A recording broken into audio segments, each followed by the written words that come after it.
Assalamualaikum warahmatullahi wabarakatuh.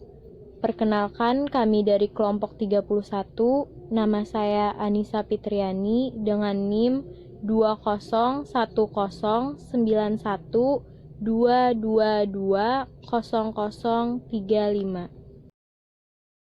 Perkenalkan, nama saya Mauren Caroline Bolang, NIM 201109122200025. Perkenalkan, nama saya Niputu Dian Paramita dengan NIM 2010912320008. Pada video kali ini, kami akan menjelaskan tentang penelusuran kepustakaan yang terdiri atas 4 bagian. Yang pertama, batasan tinjauan pustaka. Kedua, kegunaan tinjauan pustaka. Ketiga, isi tinjauan pustaka. Dan yang keempat, cara penelusuran kepustakaan. Materi yang pertama yaitu batasan tinjauan pustaka. 1. Memberikan batas-batas logis penelitian dan menjadi petunjuk bagi peneliti. Tujuannya untuk membatasi cakupan penelitian untuk para peneliti agar mengurangi risiko kegagalan pada penelitian mereka. Juga, batasan ini membuat para peneliti dapat menggali lebih dalam tentang sesuatu yang sedang ditelitinya. 2. Memperhitungkan hal yang relevan untuk kemudian dikaji dalam penelitiannya. Gunanya, agar penelitian tersebut tidak berantakan, hanya membahas satu masalah. Oleh karena itu, para peneliti diminta untuk memperhitungkan hal yang saling bersangkutan dalam penelitiannya. Selanjutnya kita akan memasuki pembahasan mengenai kegunaan tinjauan pustaka itu sendiri.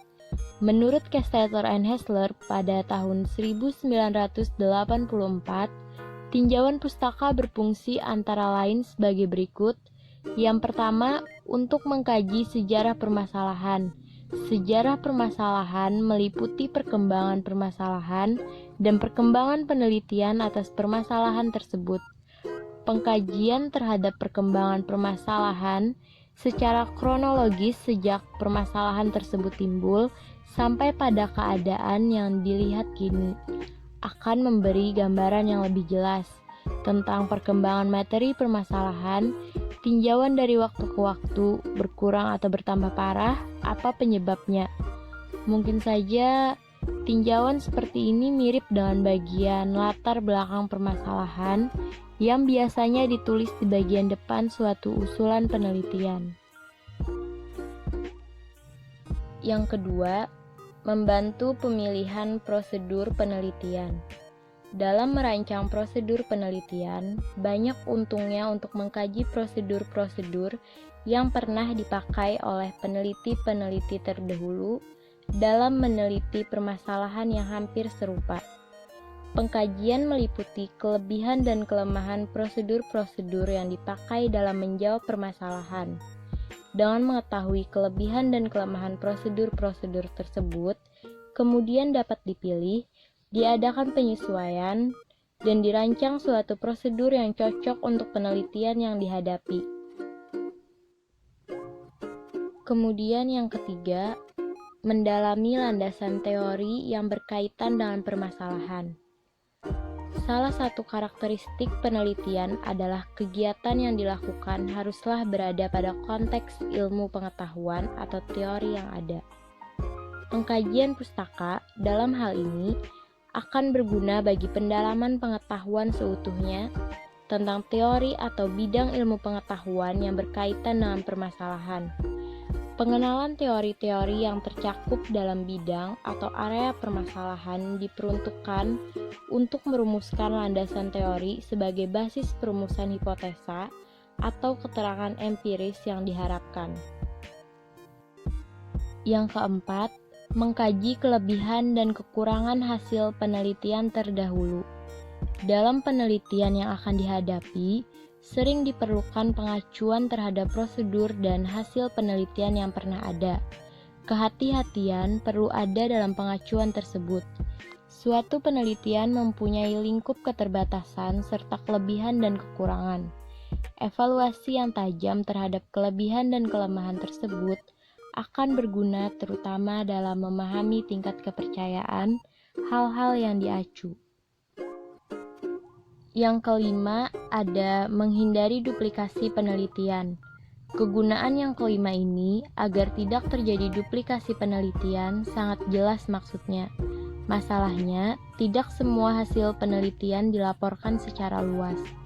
Dengan demikian, publikasi atau seminar atau jaringan informasi tentang hasil-hasil penelitian sangat penting. Dalam hal ini, peneliti perlu mengetahui sumber-sumber informasi pustaka dan mempunyai hubungan dengan sumber-sumber tersebut. Tinjauan pustaka berkaitan dengan hal ini, berguna untuk membeberkan seluruh pengetahuan yang ada sampai saat ini berkaitan dengan permasalahan yang dihadapi, sehingga dapat meyakinkan bahwa tidak terjadi duplikasi. Yang keenam, untuk menunjang perumusan permasalahan. Kegunaan yang keenam dan taktis ini berkaitan dengan perumusan permasalahan. Pengkajian pustaka yang meluas tapi tajam, komprehensif, dan bersistem pada akhirnya harus diakhiri dengan suatu kesimpulan yang memuat permasalahan yang tersisa yang memerlukan penelitian. Yang membedakan penelitian yang diusulkan dengan penelitian-penelitian yang pernah dilakukan sebelumnya, dan kesimpulan tersebut, rumusan permasalahan ditunjang kemantapannya. Yang selanjutnya ada menurut Lady tahun 1997. Tinjauan pustaka berfungsi sebagai berikut, di antaranya: yang pertama, untuk mengungkapkan penelitian-penelitian yang serupa dengan penelitian yang akan kita lakukan. Dalam hal ini, diperhatikan pula cara penelitian-penelitian tersebut menjawab permasalahan dan merancang metode penelitiannya. Kemudian yang kedua, untuk membantu memberi gambaran tentang metode dan teknik yang dipakai dalam penelitian yang mempunyai permasalahan serupa atau mirip penelitian yang kita hadapi. Yang ketiga, mengungkap sumber-sumber data atau judul-judul pustaka yang berkaitan, yang mungkin belum kita ketahui sebelumnya. Yang keempat, mengenal peneliti-peneliti yang karyanya penting dalam permasalahan yang kita hadapi, yang mungkin dapat dijadikan narasumber atau dapat ditelusuri karya-karya tulisnya yang lain, yang mungkin terkait. Yang kelima, memperhatikan kedudukan penelitian yang akan kita lakukan dalam sejarah perkembangan dan konteks ilmu pengetahuan atau teori tempat penelitian ini berada. Keenam, mengungkapkan ide-ide dan pendekatan-pendekatan yang mungkin belum kita kenal sebelumnya. Ketujuh, membuktikan keaslian penelitian, bahwa penelitian yang kita lakukan berbeda dengan penelitian-penelitian sebelumnya. Dan yang terakhir, mampu menambah percaya diri kita pada topik yang kita pilih karena telah ada pihak-pihak lain yang sebelumnya juga tertarik pada topik tersebut, dan mereka telah mencurahkan tenaga, waktu, dan biaya untuk meneliti topik tersebut. Selanjutnya, saya akan menjelaskan materi yang ketiga, yaitu isi tinjauan pustaka. Yang pertama, landasan teori. Landasan teori adalah seperangkat konsep, definisi, dan proposisi yang disusun secara rapi dan sistematis mengenai variabel-variabel yang ada dalam penelitian. Yang kedua, ada hasil penelitian yang relevan.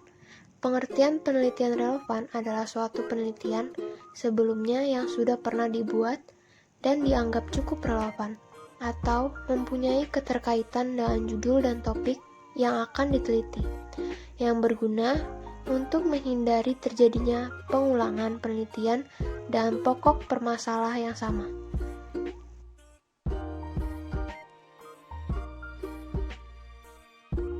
Yang ketiga yaitu kerangka berpikir. Kerangka pikir sendiri merupakan intisari dari teori yang telah dikembangkan yang dapat mendasari perumusan hipotesis. Teori yang telah dikembangkan dalam rangka memberi jawaban terhadap pendekatan pemecahan masalah yang menyatakan hubungan antar variabel berdasarkan pembahasan teoritis. Kerangka berpikir harus menjelaskan pertautan secara teoritis antar variabel yang akan diteliti. Yang terakhir ada hipotesis. Hipotesis atau ada pula yang menyebutnya dengan istilah hipotesa dapat diartikan secara sederhana sebagai dugaan sementara. Dalam penelitian, ada dua jenis hipotesis yang seringkali harus dibuat oleh peneliti, yakni yang pertama, hipotesis penelitian, dan yang kedua, hipotesis statistik. Pengujian hipotesis penelitian merujuk pada menguji apakah hipotesis Materi yang keempat yaitu penelusuran pustaka. Sebuah penelusuran pustaka yang baik harus memenuhi 3 tujuan utama, yaitu pertama, memperoleh perspektif yang ilmiah, kedua, menghindari duplikasi penelitian, dan yang ketiga, menghindari masalah konseptual dan prosedural. Seorang peneliti perlu memenuhi persyaratan tertentu agar dapat melakukan penelusuran pustaka dengan baik. Antara lain, yang pertama, menguasai cara penggunaan fasilitas utama perpustakaan, kartu katalog perpustakaan, basis data yang terkomputerisasi atau online library search (CD-ROM), indeks dan abstrak majalah ilmiah, buku referensi atau acuan, microfilm, microfiche jaringan internet. Yang kedua, mempunyai informasi yang memadai tentang perpustakaan, pusat dokumentasi, atau jaringan informasi yang relevan. Memilih informasi yang relevan. Yang pertama, informasi yang berkaitan dengan teori. Yang kedua, informasi yang berkaitan dengan metode. Yang ketiga, informasi yang berkaitan dengan analisis data. Yang keempat, jangan sesekali mengumpulkan data tanpa memiliki gambaran mengenai alat analisis yang akan digunakan. Demikian presentasi yang kami sampaikan. Salah hilap kami mohon maaf. Atas perhatiannya kami ucapkan terima kasih. Wassalamualaikum warahmatullahi wabarakatuh.